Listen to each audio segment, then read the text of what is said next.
नमस्कार दोस्तों, आपका स्वागत है।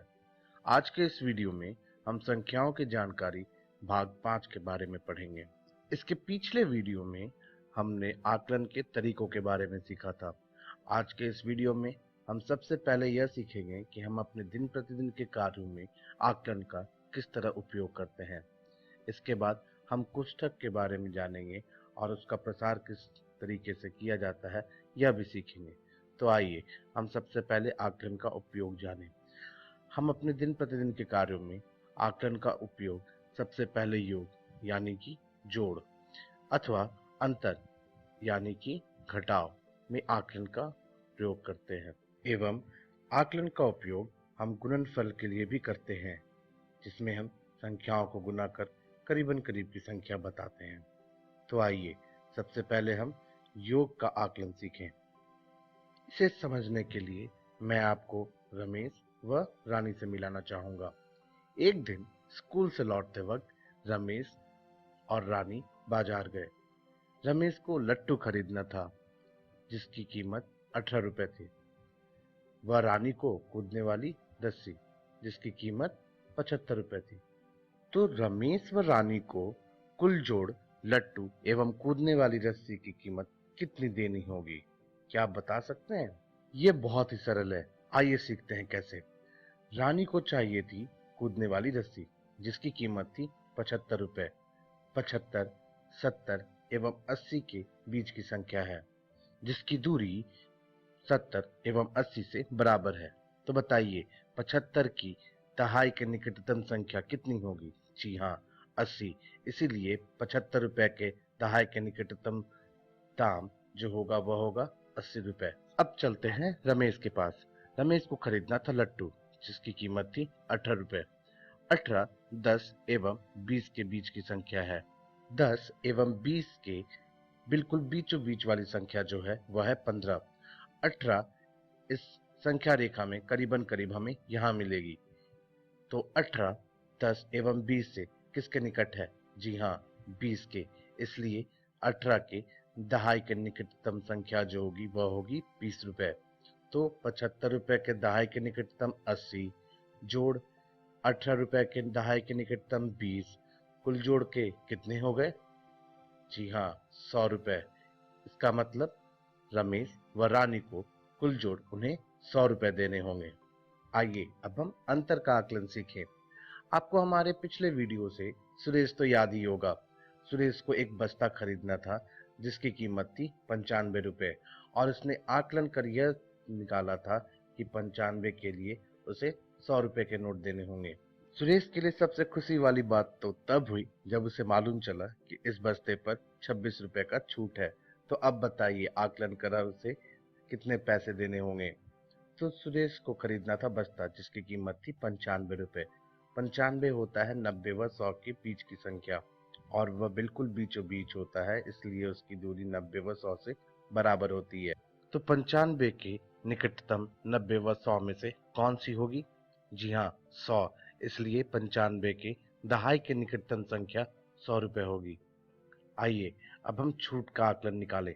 26 दहाई के विभिन्न संख्याएं 20 व 30 के बीच आएगा। 20 व 30 के बिल्कुल बीचों बीच वाली संख्या 25 होती है और इस संख्या रेखा में 26 कहीं यहाँ आएगा। तो बताइए 26 20 व 30 से किसके निकट है? जी हाँ, 26 30 के निकट है। इसलिए 26 के दहाई के निकटतम संख्या जो होगी वह होगी 30। तो बस्ते की कीमत हो गई 100 रुपए और आकलन कर छूट की करीबन करीब कीमत हमने निकाल ली 30 रुपए। तो 100 में से 30 निकालेंगे तो हमारे पास बचेगा 70, यानी कि रमेश को देना पड़ेगा 70 रुपए। आइए अब हम गुणनफल का आकलन सीखें। रानी को एक चीज बहुत ही पसंद है। क्या आप बता सकते हैं यह क्या है? जी हाँ, यह इमली की खट्टी मीठी गोली है। इसके एक पैकेट की कीमत 18 रुपए है और रानी ढेर सारा इमली की खट्टी मीठी गोली खरीदना चाहती थी, इसलिए उसने तय किया कि वह 22 पैकेट खरीदेगी। तो आइए अब हम आकलन कर यह निकालें कि रानी को कितने पैसे देने होंगे। तो गोली के एक पैकेट की कीमत थी 18 रुपए। 18 दहाई के विभिन्न संख्याएं 10 एवं 20 के बीच आएगा और 10 एवं 20 के बिल्कुल बीचों बीच की संख्या होती है 15। तो 18 हमें इस संख्या रेखा में करीबन करीब यहाँ मिलेगा। तो बताइए 18 10 एवं 20 के किसके निकट है? जी हाँ, 18 की जो निकटतम संख्या होगी वह होगी 20। इसलिए 18 रुपए के दहाई के निकटतम संख्या जो होगी वह होगी 20 रुपए। अब उसे खरीदनी थी 22 पैकेट। 22 दहाई के 20 एवं 30 के बीच आएगा। 20 व 30 के बीचों बीच वाली संख्या होती है 25 और 22 हमें करीबन करीब मिलेगा यहाँ। तो बताइए 22, 20 व 30 से किसके निकट है? जी हाँ, वह 20 से निकट है। इसीलिए 22 का जो दहाई के निकटतम संख्या होगी वह होगी 20। एक पैकेट का आकलन मूल्य हो गया 20 रुपए और 22 पैकेट का आकलन हो गया 20। तो 20 गुना 20 कितने हो गए? जी हाँ, 400। इसलिए रानी को 400 रुपए देने होंगे। आइए अब मैं आपको राजू व मीना से मिलाऊं। राजू व मीना एक दिन मेले में गए घूमने। वहां उन दोनों ने गुब्बारे खरीदने का सोचा। राजू ने कहा उसे 5 गुब्बारे खरीदने हैं और मीना को 4 गुब्बारे। एक गुब्बारे की कीमत 5 रुपए। तो बताइए दोनों को जोड़कर कितने पैसे देने होंगे? इसके लिए हम कोष्ठक का प्रयोग करेंगे। राजू को चाहिए थे 5 गुब्बारे और एक गुब्बारे का दाम था 5 रुपए। तो 5 गुब्बारे का हो गया 5 रुपए गुना 5। मीना को चाहिए थे 4 गुब्बारे, तो उसकी कुल कीमत हो गई 5 रुपए गुना 4।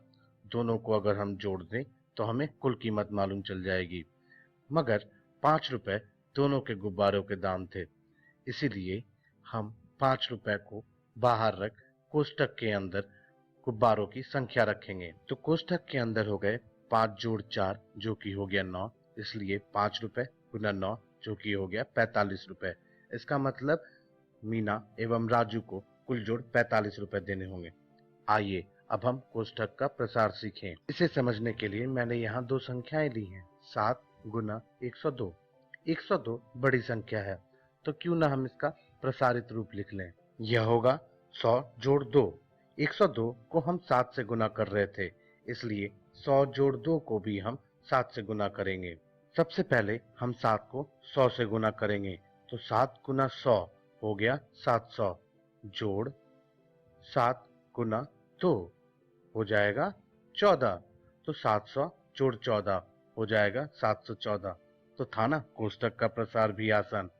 तो आज के इस वीडियो में हमने सबसे पहले यह सीखा कि आकलन का उपयोग हम कैसे जोड़ एवं घटाव एवं गुणनफल के लिए करते हैं, और अंतिम में हमने यह सीखा कि कोष्ठक क्या होता है और कोष्ठक का प्रसार किस तरीके से किया जाता है। हम अपने अगले वीडियो में रोमन संख्याओं के बारे में सीखेंगे। तो अब हम अपने अगले वीडियो में मिलते हैं।